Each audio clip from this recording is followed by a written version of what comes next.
C'est une communauté intelligente qui a une intelligente avec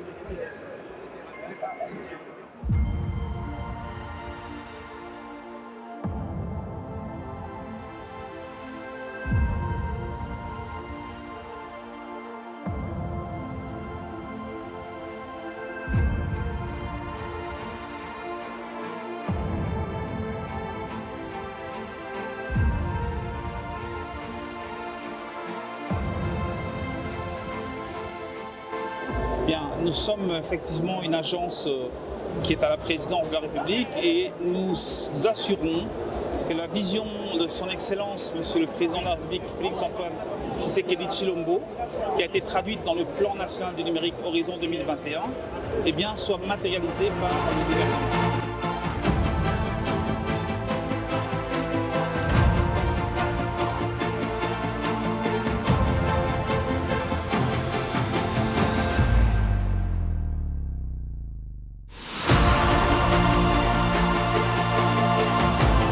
Bonjour, moi je m'appelle Okan Alain Boma. Je suis directeur général et producteur d'Inrise Production, qui est une société de production d'animation basée à Kinshasa. Nous, donc on a pour objectif de créer du contenu qui vise à valoriser la culture africaine et la culture congolaise à travers des contenus éducatifs.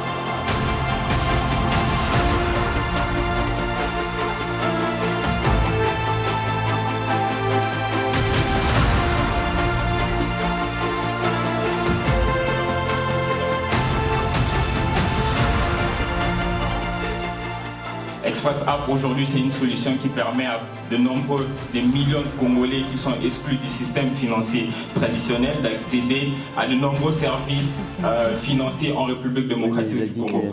Il faut savoir que la RDC aujourd'hui, c'est le plus grand pays francophone au monde en termes de superficie et de population.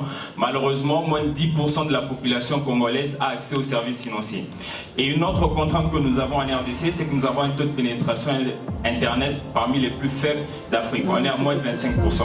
Aujourd'hui, avec notre solution innovante qui est Express App, nous permettons à des milliers de Congolais d'accéder aux services financiers, des paiements des différentes factures, transferts et retraits d'argent, simplement et sans connexion Internet. Donc Express App aujourd'hui est une solution d'accélération de l'inclusion financière en République démocratique du Congo. Merci. Notre solution, c'est une microphone monumentale intelligente connectée avec panneaux solaires et logiciel de numérisation à temps réel qui permet la couveuse, elle permet de réguler la température du nouveau-né et de donner la température dont le bébé a besoin à temps réel. C'est-à-dire que si le bébé fait une hypothermie, avec l'intelligence artificielle, elle va réguler progressivement. Et si le bébé fait une hyperthermie, par exemple, il y a un feu de bois qui est très chaud, ou alors il y a une zone du Sahel, alors la couveuse doit plutôt se refroidir. Tout comme si le bébé a une infection néonatale, une infection contre la malaria, sa température est élevée, la couveuse a régulé et vous signalez sur votre smartphone que la manière que vous rapprochez notre champion a un problème. On dit Tobate la bana. Encore. Tobate la bana. RDC pays solution.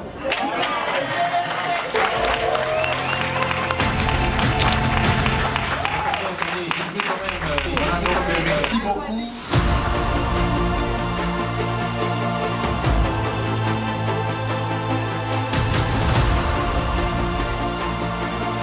Le premier salon Francotech sur les innovations en français a rassemblé la communauté des entrepreneurs francophones les 3 et 4 octobre à la Station F, le campus de start-up dans le 13e arrondissement de Paris en France, un espace réparti sur 34 000 mètres carrés. Organisé en marge du sommet de la francophonie dédié à la politique, sous le thème Créer, innover, entreprendre, le salon Francotech consacré à l'économie a démontré le dynamisme des francophones dans la possibilité de s'imposer, de réussir et de transformer le monde.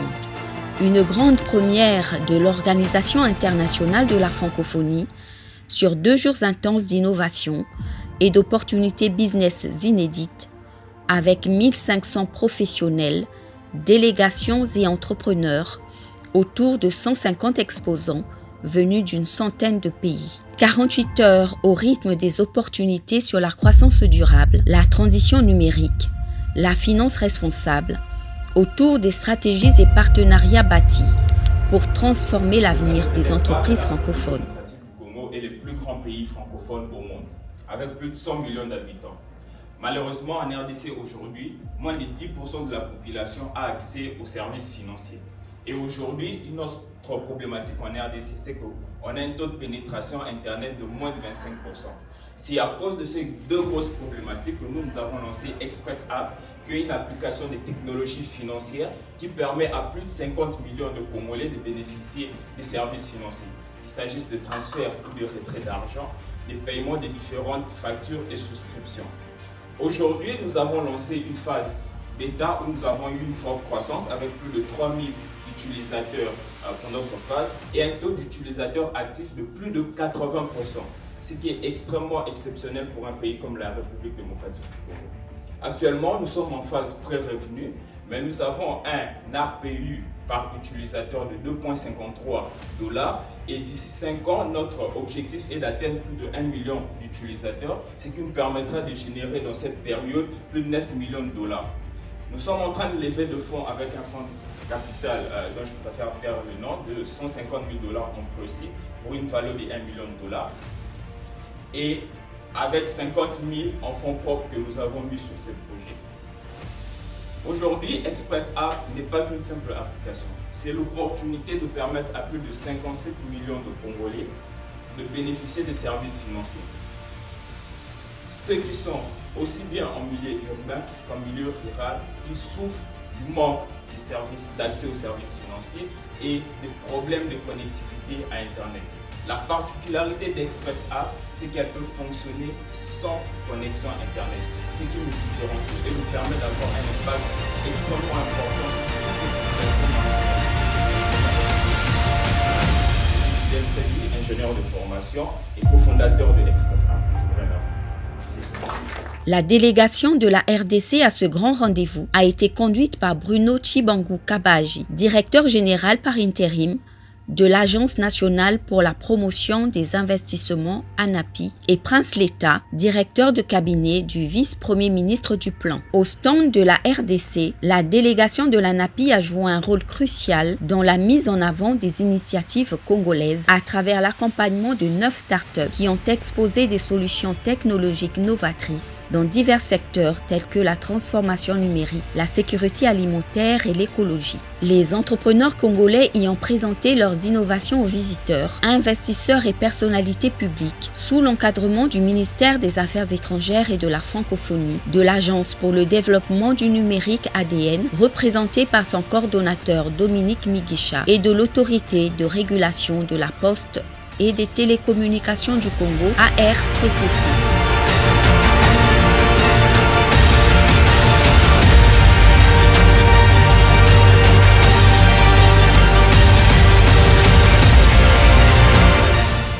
Nous sommes effectivement une agence qui est à la présidence de la République et nous assurons que la vision de son Excellence, Monsieur le Président de la République, Félix-Antoine Tshisekedi Tshilombo, qui a été traduite dans le Plan national du numérique Horizon 2021, eh bien, soit matérialisée par le gouvernement. Et pour ce faire, il est important également de venir à ce genre de salon pour aller à la rencontre d'institutions avec lesquelles nous pouvons faire du partage d'expériences et également de rencontrer des acteurs, des opérateurs économiques qui ont l'habitude de travailler avec les institutions dans le cadre de leur transformation digitale et qui ont donc des solutions qui peuvent nous aider. Et dans ce cas-là, nous analysons, nous les évaluons et le cas échéant, nous transmettons ces entreprises, nous les accompagnons, nous les recommandons auprès du gouvernement afin qu'il puisse lui-même évaluer la pertinence et, le cas échéant, qu'il puisse contracter avec elle. Donc nous faisons en fait de l'impulsion par rapport à ces questions. Alors évidemment, ce que nous venons chercher ici comme je l'ai dit principalement, c'est du réseau, c'est du réseautage, ce sont des interactions avec donc, des partenaires, avec des groupes d'opérateurs économiques, avec des institutions amies, de pays amis, notamment sur des questions où la langue est importante. Et ici, je fais allusion particulièrement à l'éducation, parce qu'évidemment, de nombreux pays sont confrontés à cette quadrature du cercle entre le coût de l'éducation et la nécessité de miser sur l'éducation pour le développement. Et donc, c'est là où on peut trouver évidemment des approches, des idées qui finalement nous permettent, et des synergies qui peuvent nous permettre d'adresser ces questions fondamentales pour les États de manière collaborative dans le cadre de cet espace francophone. Donc, c'est un peu de tout cela dont il est question et c'est une des raisons pour lesquelles nous sommes là. Et enfin, il faut le rappeler, la République démocratique du Congo, c'est plus de 100 millions d'habitants et donc c'est le premier pays francophone en termes de population parlant le français. Et donc, c'est aussi à ce titre qu'il fallait que nous puissions assurer une présence ici, une présence avec un stand à la hauteur de notre pays pour justement affirmer notre appartenance à cette grande famille de la francophonie. Alors, le plan national du numérique, comme je l'ai dit, c'est vraiment la feuille de route sectorielle par rapport à la transformation digitale. C'est à l'horizon 2025, donc c'est l'année prochaine que nous aurons vraiment ce bilan final. À ce stade, nous sommes à 60% de projets opérationnels sur un total de 69 projets prioritaires, 25% qui sont d'ailleurs complètement terminés. Et ce plan repose sur 4 piliers fondamentaux que sont les infrastructures numériques, les usages applicatifs, les contenus et enfin la gouvernance et la régulation. Il y a 2 autres piliers importants ou sous-piliers transversaux, c'est l'énergie, parce qu'on a besoin d'énergie pour développer le digital, et puis il y a le capital humain, parce qu'évidemment le capital humain c'est donc l'avenir. Et donc voilà un peu sur quoi repose cette stratégie. C'est une stratégie qui finalement veut s'appuyer sur la ressource congolaise. Le chef de l'État l'a dit, il veut une transformation numérique qui se fasse par les Congolais et pour les Congolais. Bien évidemment, nous aurons toujours besoin et nous allons toujours nous montrer accueillants vis-à-vis des partenaires étrangers qui viennent nous apporter de la valeur ajoutée sur des choses plus spécifiques. Mais nous voulons également que les acteurs locaux, que la jeunesse notamment, puissent prendre une part active dans notre transformation digitale. Un des autres aspects stratégiques par rapport à la mise en œuvre de ce plan national du numérique, c'est bien évidemment au regard de la dimension de notre pays, et du fait que nous avons 9 voisins, nous sommes le seul pays du monde qui a 9 pays voisins, et bien c'est finalement d'être le hub d'Afrique centrale au niveau notamment de la connectivité, permettre notamment avec la SDECAF en perspective et nous faisons partie de plusieurs associations sous-régionales. Nous avons la possibilité de permettre à ce que la fibre puisse passer d'est en ouest, du nord au sud et c'est cela qui aujourd'hui devient de plus en plus une réalité avec des interconnexions qui se font déjà aujourd'hui avec l'Angola, avec Brazzaville, avec la Zambie, avec l'Ouganda, avec la Tanzanie. Et donc, voilà, je ne vais pas citer le Rwanda parce que malheureusement c'est un pays qui aujourd'hui, plutôt que de se montrer collaboratif, se montre agresseur vis-à-vis de notre pays avec un soutien aux rebelles terroristes du M23 et les viols, les tueries de masse qui s'en suivent. Mais qu'à cela ne tienne, nous avons malgré tout de très bonnes relations avec tous les autres pays et nous voulons être ce catalyseur et finalement être ce croisement et ce hub technologique au cœur de l'Afrique pour permettre le développement, pas seulement de la RDC, mais le développement sous-régional et le développement continental. Alors le bilan est somme toute positif. Vous savez, notre pays a connu au moment où d'autres pays se sont engagés dans leur transformation digitale, c'est-à-dire à la fin des années 90, au début des années 2000, c'est à cette période que s'enclenche le processus de digitalisation à travers le monde et en particulier en Afrique, parce que pour certains pays, ça avait commencé bien avant. Et bien durant la même période, ça veut dire en 1997, notre pays a été confronté à un changement de régime violent avec la fin du régime du maréchal Mobutu et nous avons connu une vingtaine d'années où nous sommes concentrés sur la stabilisation avec des guerres qui se sont succédées de haute, de basse intensité et ça nous a détourné évidemment de ce tournant de la transformation digitale. Il a fallu l'avènement du président Félix Antoine Tshisekedi Tshilombo en 2019 pour que nous puissions enfin embrasser le digital, que nous puissions enfin nous tourner vers l'avenir, vers notre avenir, qui est évidemment le numérique. Et donc, c'est cela qui explique que finalement, il y a eu un peu de retard à l'allumage. Mais aujourd'hui, nous sommes parfaitement alignés sur les autres pays. C'est ce que nous sommes également venus montrer ici. Vous savez, il y a 5 ans, lorsque nous avons commencé ce travail, nous avions eu l'occasion d'amener une série de start-up à Vivatech. C'était la toute première fois que le Congo était présent à ce genre de manifestation. Et le patron de Vivatech, M. Maurice Lévy, avait eu un propos qui avait été finalement assez évocateur en expliquant qu'il était très surpris de voir qu'il y avait des start-up en République démocratique du Congo, pensant que notre pays se limitait à Ebola, aux femmes violées et à tous ces problèmes que nous connaissons, qui sont des réalités, bien évidemment, auxquelles les pouvoirs publics aujourd'hui sont en train de apporter des réponses idoines. Mais le Congo, c'est aujourd'hui également le numérique. C'est un pays qui est tourné vers l'avenir, c'est un pays qui entend apporter sa contribution à l'écosystème numérique mondial. Donc voilà un peu sur le plan stratégique les éléments saillants qui font que nous sommes aujourd'hui résolument orientés vers l'avenir. Nous encourageons la jeunesse, nous misons sur la jeunesse, nous misons sur l'entrepreneuriat, nous misons sur l'innovation pour finalement créer la valeur de demain, pour régler nos problèmes de gouvernance. Nous avons des problèmes de gouvernance, on ne doit pas se le cacher, des problèmes de mauvaises pratiques. Eh bien, le chef de l'État en premier a compris que le numérique pouvait régler ces questions. Et c'est pour ça qu'aujourd'hui, nous sommes en train de digitaliser de nombreux pans de la vie, notamment économique, eh bien, pour lutter plus efficacement contre les mauvaises pratiques et pour nous assurer que les deniers publics soient mieux gérés au profit des Congolaises, des Congolais et de toute donc, la population de notre pays. Donc voilà sur les éléments stratégiques.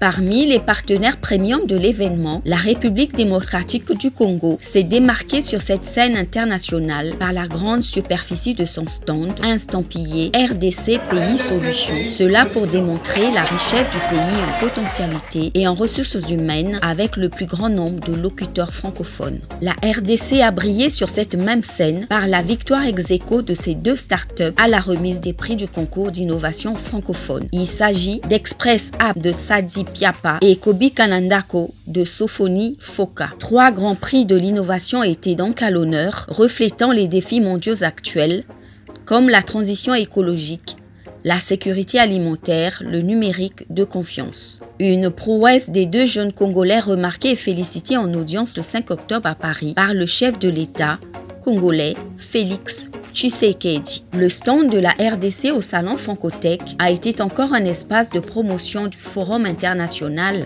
Invest in DRC 2025, présenté par la délégation de l'ANAPI qui invite à Kinshasa à ce premier forum sur les investissements en République démocratique du Congo.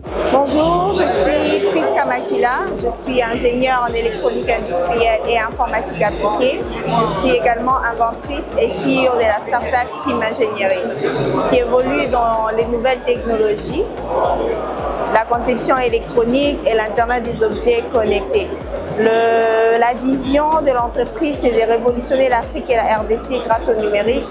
Et la mission, c'est de résoudre le problème de la RDC et de l'Afrique grâce aux nouvelles technologies. C'est pour cette raison que nous avons mis en place Logette Intelligente, qui est notre produit phare. La Kimbox, elle permet de gérer automatiquement l'électricité de la maison. Elle est connectée à une application et cette application nous permet de contrôler notre électricité à distance.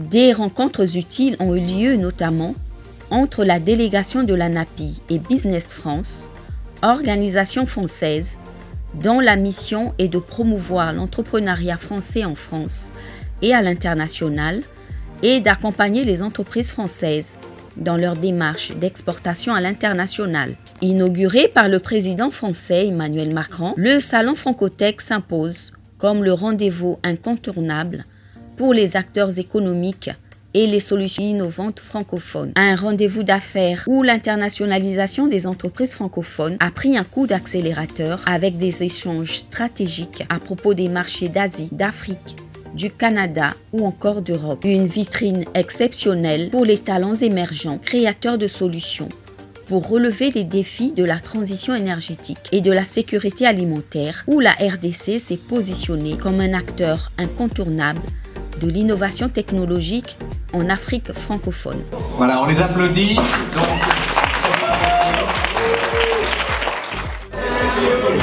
RDC Pays Solutions.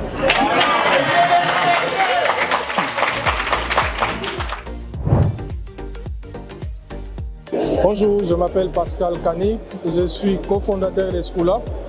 School-Up est une plateforme de l'éducation développée principalement pour les pays émergents. C'est une plateforme qui se déploie dans des zones connectées à Internet ou pas. C'est pourquoi nous disons que c'est la plateforme la plus adaptée pour l'Afrique, parce qu'avec School-Up, vous pouvez donc digitaliser l'administration et la pédagogie de vos établissements éducatifs dans les zones connectées ou dans les zones non connectées. School-Up offre donc des services éducatifs pour les enseignants, pour les parents, pour les élèves, pour les administrateurs des écoles et pour les gouvernements. Nous permettons donc au gouvernement de digitaliser tous les processus de gestion des établissements éducatifs dans des zones connectées ou pas. Nos applications qui tournent sur des tablettes comme celle-là, sur des téléphones, sur des ordinateurs, peuvent fonctionner même dans des endroits qui ne sont pas connectés à Internet. Et c'est ça School-Up. Nous avons donc développé une plateforme adaptée aux conditions de l'environnement africain, des conditions qui aujourd'hui d'autres applications ne peuvent pas tourner. Aujourd'hui, nous travaillons déjà avec le gouvernement congolais. Nous sommes présents en Côte d'Ivoire, au Bénin et au Kenya. Nous avons commencé en République démocratique du Congo et aujourd'hui, nous avons ouvert aussi un bureau à Dubaï. Nous sommes en train de nous installer en France parce que nous croyons que nous avons les compétences, les capacités de se déployer à l'international, mais aussi de faire de la technologie depuis l'Afrique pour le vendre au monde. Je me nomme Bob Lopula et je travaille dans des nouvelles technologies de l'information. Je suis ingénieur dans cela. Ici, je viens représenter Lima Africa. Lima Africa qui est une entreprise qui œuvre dans les nouvelles technologies. Ici, nous avons une application qui permet surtout de pouvoir gérer son champ à distance, le monitorer et ainsi pouvoir augmenter la production durant toute l'année. Qu'est-ce qui se passe? Avec notre application, vous pouvez avoir des données telles que l'humidité, la température en temps réel sur votre téléphone et ainsi agir sur les plantes, voir quels sont ses besoins, agir dessus directement pour vous permettre d'avoir une culture non pas sur une saison, mais sur toute l'année. Le gros de cela, c'est surtout pour permettre à ce que les agriculteurs puissent non plus produire sur 6 mois, mais sur toute l'année, et ce grâce aux nouvelles technologies. En gros, c'est ce que nous venons présenter ici, au niveau du Salon Francotech. Bonjour, bienvenue à Francotech Paris 2024. Moi, c'est le Dr Sophonie Foka, CEO de la start-up Kobe Kalandako. Nous sommes ici à Francotech Paris 2024 et nous espérons avoir un max d'investisseurs et de potentiels associés avec lesquels nous pourrions travailler afin d'améliorer la qualité de nos offres et services et d'augmenter notre unité de production. Notre solution, elle est locale, elle est une couveuse néonatale intelligente connectée avec panneaux solaires et un logiciel de numérisation à temps réel. Elle permet ainsi de réduire la mortalité néonatale dans notre pays et la dépression psychologique chez les femmes enceintes. Notre solution s'appelle la couveuse intelligente Batela Bana. Voulez-vous avoir un impact Voulez-vous sauver les vies des nouveau-nés dans notre pays, la RDC? Voulez-vous travailler avec nous? Bienvenue dans notre stand. Chez nous, chaque enfant est précieux, chaque enfant est important, chaque souffle de vie est important. Nous vous invitons de venir travailler avec nous et nous vous attendons à République démocratique du Congo. Merci. Sophonie Foka. Bonjour, je suis Pierre Sédi, je représente l'Université de Kinshasa à cette Innovation Fair de la francophonie. Je suis ici pour présenter un prototype d'interface cerveau-ordinateur que nous développons actuellement à la faculté polytechnique et que nous avons nommé Cerebro.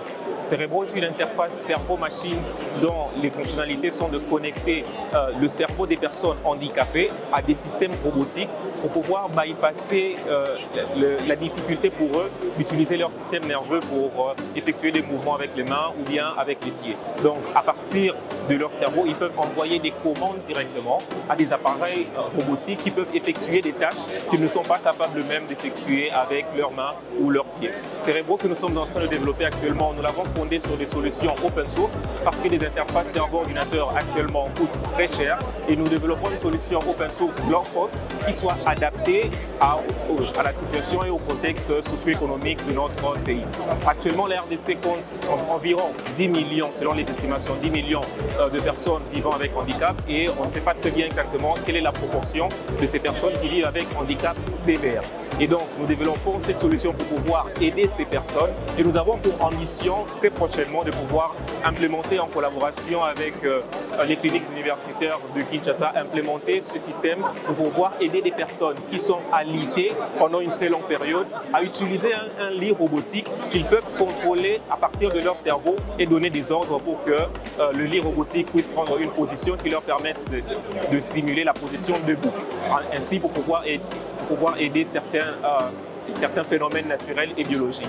Et donc, nous sommes en train de développer cette solution et nous faisons appel à toutes les personnes qui sont éprises de bonne volonté pour pouvoir aider ce projet à pouvoir être mené à bien et à avancer parce que cela demande une bonne quantité de fonds puisque, comme je le disais, la recherche de l'interface cerveau-ordinateur coûte des millions, voire des milliards chaque année à travers le monde. Nous ne voulons pas rester en arrière de cette technologie, nous voulons une solution propre à nous, une solution congolaise et nous faisons appel à vos dons, à votre participation pour que nous puissions aussi compétir sur la scène internationale par rapport à cette technologie de pointe.